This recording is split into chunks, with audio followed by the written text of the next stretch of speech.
Today, we're diving into one of the most important topics for anyone traveling solo: safety and security while exploring cruise ports. And I have over 15 tips to keep you safe as you travel solo. And to me, lucky number 13 is the best of them all.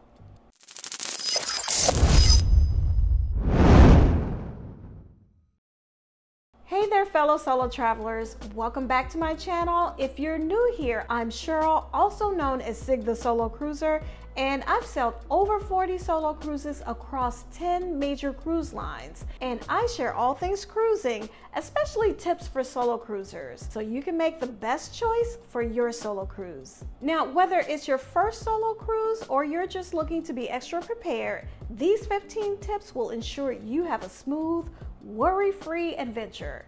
Let's jump right in. Before you leave the ship, first, let's talk about what you should do to prepare for exploring the ports alone. You want to start by taking a few precautions that will make all the difference in ensuring a safe and enjoyable experience. Number one, research the port in advance. First things first, do your research. Take a little time to learn about the local culture, safety conditions, and areas to avoid, especially if you plan on exploring on your own. Some ports are super for tourists, friendly, while others may have areas that you might want to avoid. Your cruise line crew will likely have safety recommendations if you ask, and port maps as you leave the ship. But take a few minutes to review it to get your bearings before leaving the port area. And if you need to check the map while you're out, do it in a restroom or a restaurant so that you don't appear to be distracted and lost. Now, while I do group excursions most of the time, I still like to do research to get familiar with the area and local highlights, even if I've been there before. Number two, dress to blend in. You want to avoid looking like an obvious tourist, like with flashy jewelry, designer bags, and expensive looking accessories. All of these can make you a target for theft. So be sure to do your research and note any styles of dress that may be prohibited by genders or in general. For example, camouflage may be prohibited in some areas, and you can be prevented from going into port or even arrested by local authorities. And it's your responsibility, not the cruise lines, to be aware of information like this. Now, I personally go for like neutral or casual outfits or jeans, and that really helps me to blend in. Sometimes comfort and security can go hand in hand. Hey, are you liking this content so far? If you're finding this video helpful, please hit the like button and subscribe to the channel so you won't miss anything else. Secure your belongings. A secure bag is a solo traveler's best friend. Crossbody bags with RFID protection and money belts are great options. Here are two different types of bags that I carry, and they are both anti-theft and cut resistant with RFID blockers so that credit card information cannot be scanned. So here is one. Has a pocket here where I can put a passport or anything that I want to keep handy. And inside it has slots for additional cards. And here is a bag that I take as well. This is a crossbody bag. Again, it has RFID blockers and plenty of pockets here and pockets on the inside. And this is great for going into port. If I want to carry a few things with me, I put it around. This is a crossbody bag and it stays right here in front. So if you want to check out either of these, you can check them out. I have a link in the description box below. But you want to leave your valuables like extra credit cards and any expensive jewelry locked up in the ship's safe. There's really no need to bring them ashore, and they'll only attract attention to you, especially while being solo. Number four, have a plan.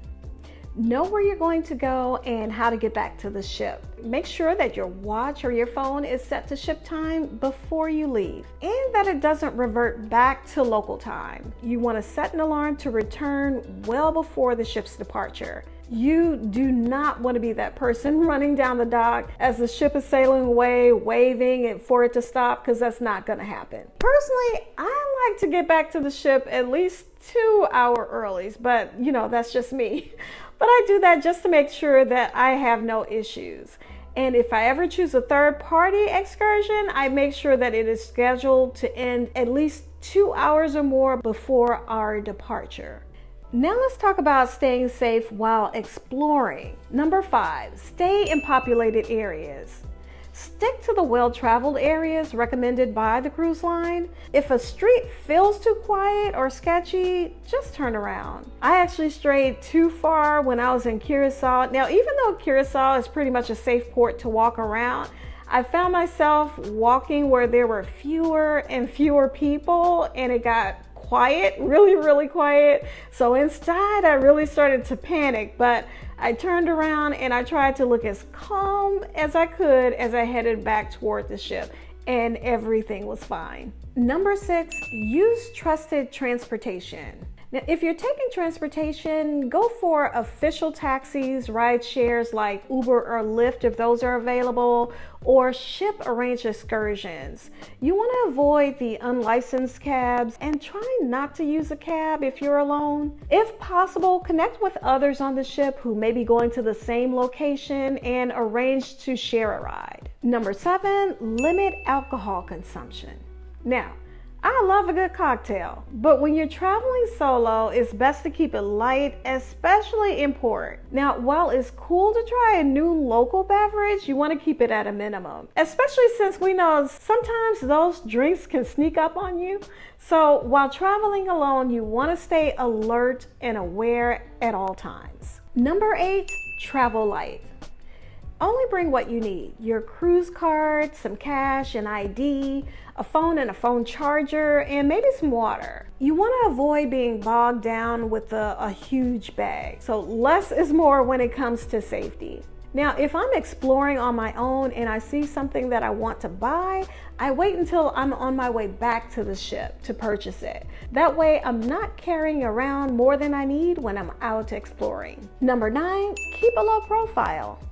Be mindful of who you share your information with. Don't become a chatty Cathy in the taxi. Now, I never tell strangers in a port that I'm traveling alone. Now, it's just safer that way. Now, here are a few safety tools and strategies that you can plan for in advance for a safe visit. That brings us to item number 10, carry a personal safety alarm.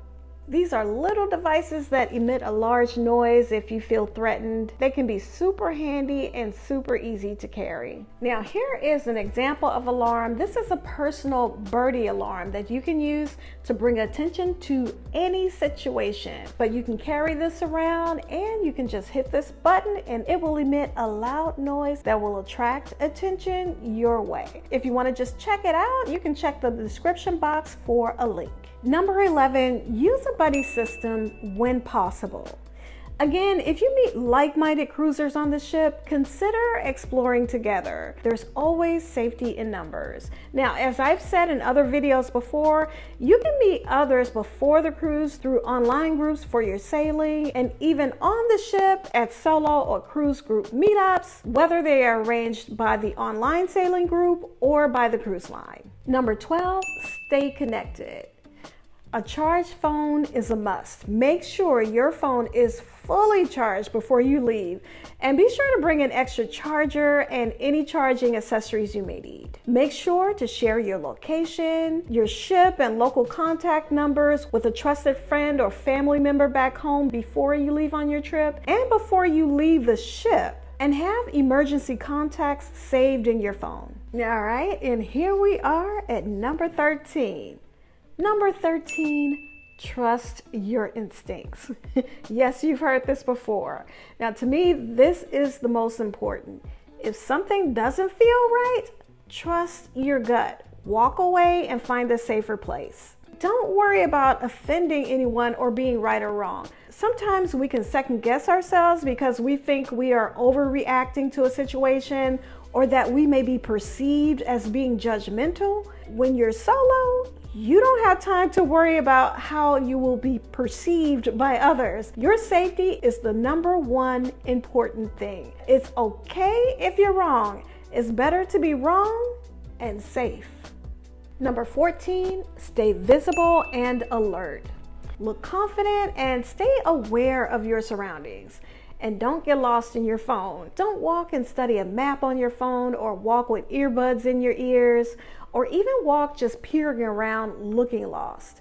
Now, even if you get turned around a bit, look confident and go find a local store, a restaurant, or a restroom and step inside to get your bearings. Predators look for easy targets, so don't be one. Number 15, emergency preparedness. Always have local numbers saved. Keep copies of important documents in your phone and make sure that you have travel insurance that covers medical emergencies. Make sure someone back home has access to your travel information and identification documentations. A little preparation goes a long way. By staying aware and prepared, solo cruisers can have an amazing experience. So don't let safety concerns hold you back from exploring the world. Now, have you ever had a safety issue while traveling solo?